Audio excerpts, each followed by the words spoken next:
کہ میرے حسن اور میرے حسین یہ جنت کے نوجوانوں کے سردار ہیں۔ اب آپ اندازہ لگائیں اس خاندان کی عظمتوں کا کون اندازہ لگا سکتا ہے کہ جن کی والدہ جنتی خواتین کی سردار ہے، جن کے بیٹے جنتی نوجوانوں کے سردار ہیں۔ پتہ چلا جس طرح دنیا میں اللہ تعالیٰ نے کائنات حسنین کریمین اور پنجتن پاک کے حوالے کر دی ہے، اس طرح جنت کا بھی اللہ تعالیٰ نے ان کو مالک بنا دیا۔ اس لیے فرماتے ہیں کہ اپنی نسبتوں کو اہل نسبت سے قائم رکھو، تاکہ یہ نسبت ہمارے بابا جی رحمت اللہ تعالی علیہ کہا کرتے تھے نا کہ جو اس گھرانے سے وابستہ ہو جائے وہ اس نو کانڈ نہیں لگن دے۔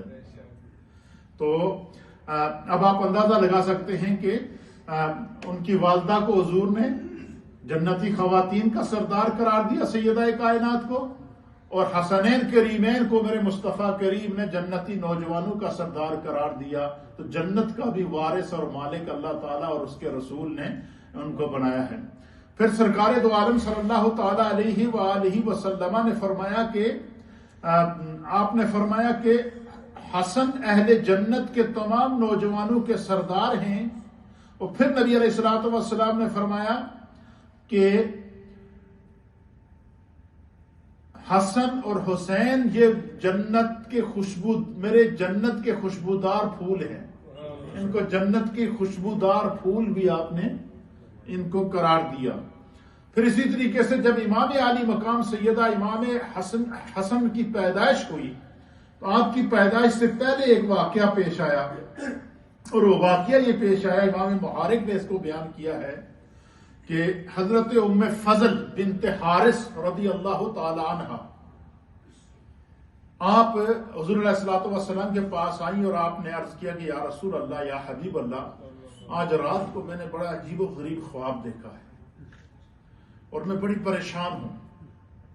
حضور نے فرمایا کہ آپ بتاؤ کیا خواب دیکھا ہے؟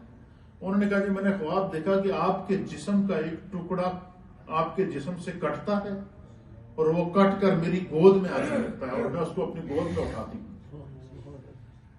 آپ فرماتے کہ یہ اتنا عجیب و غریب خواب تھا کہ اس کے بعد پھر مجھے نیند نہیں آئی، میں بڑی بے چینی سے رات گزاری ہے اور اس لیے صبح آپ کی خدمت میں حاضر ہوں۔ یا رسول اللہ، یہ کیسا خواب ہے؟ تو جب حضرت ام فضل بنت حارث نے یہ خواب بیان کیا تو سرکار دو عالم صلی اللہ تعالی علیہ وآلہ وسلم مسکرائے۔ حضور علیہ الصلوۃ والسلام نے فرمایا کہ اے ام فضل، تم نے تو بڑا ہی پیارا اور بڑا محبوب خواب دیکھا ہے۔ حضور نے فرمایا کہ میں تمہیں بتاتا ہوں اس خواب کی تعبیر کیا ہے۔ حضور نے فرمایا کہ ان قریب میری بیٹی فاطمہ کو اللہ تعالیٰ بیٹا عطا فرمائے گا اور وہ تمہاری گود میں آئے گا اور تم اسے دودھ پلاؤ گی۔ کیا ہوگی؟ حضرت ام فضل کہتے ہیں کہ وہ سرکار نے یہ تعبیر بتائی تھی تو تقریباً 6 مہینے بعد اللہ تعالیٰ نے حضرت فاطمہ کو امام حسن عطا فرمایا اور امام حسن کو میں نے اٹھایا اور میں نے ان کو دودھ پلایا۔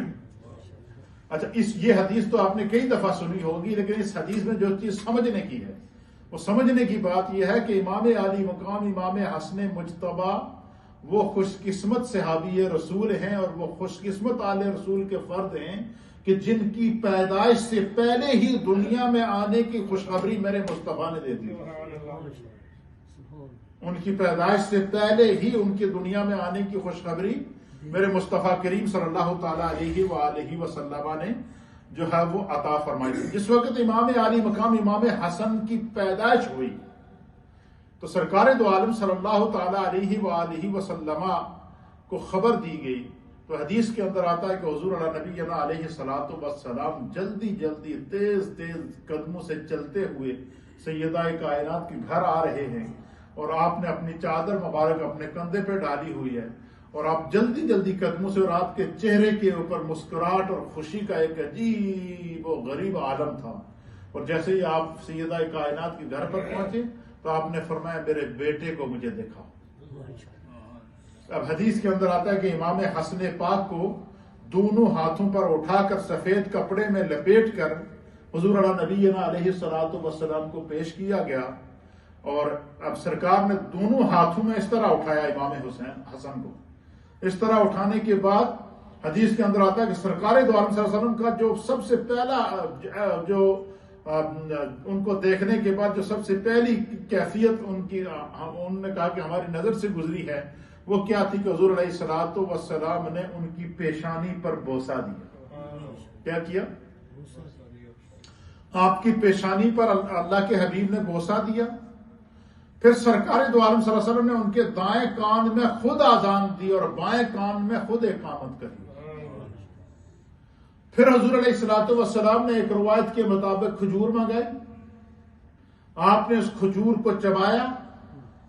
چبانے کے بعد جب آپ کی زبان پر اس کھجور کا گودا بن گیا تو آپ نے اپنے ید اللہ والے ہاتھوں سے امام حسن مجتبی کا منہ کھولا اور اپنی زبان سے امام حسن کی زبان پر وہ